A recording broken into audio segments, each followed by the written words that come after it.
তুই গরুর রচনা বল। গরু রচনা এত আসান। গরু আমাদের গৃহপালিত পশু। গরু 4টি পা আছে, 2টি শিং আছে, 1টি লেজ আছে। গরু সবসময় হাম্বা হাম্বা করে এবং গরু সবসময় দাঁড়িয়ে দাঁড়িয়ে নিতে। গরুর দুধ দেয়, ওটা কে বলবে? হ্যাঁ, গরু আমাদের দুধ দেয় না, কারণ গরু তো আমাদের বলদ ছিল। তুই এখানে ঘুমোই চাইছে, তোকে আমি রচনা ধরবো। বন্ধু বন্ধু আমাকে স্যার রচনা বলছে তো আমি তো কিছু পারি না, কিন্তু বলো প্লিজ বলো। সব বছর একই রকম হয় বন্ধু। আমি জানি আমি ওকে সব বলে দিবি। ও তো একটা জিনিস মনে রাখবি যে আমি যেহেতু গরু বলেছিলাম ওই তুই বলবি না। কেবল তুই গরুর জায়গায় যেহেতু নাম বলবি সেই নামটাই ওকে বলে দিবি তুই।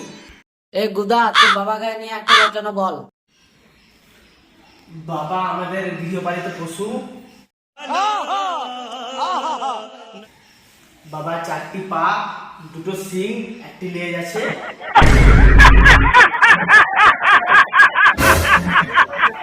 বাবা হাম্বা হাম্বা করে।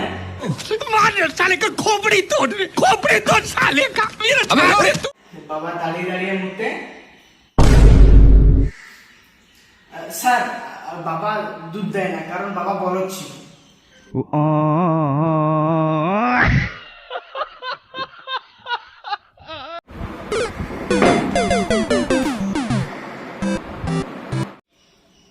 ধন্যবাদ স্যার।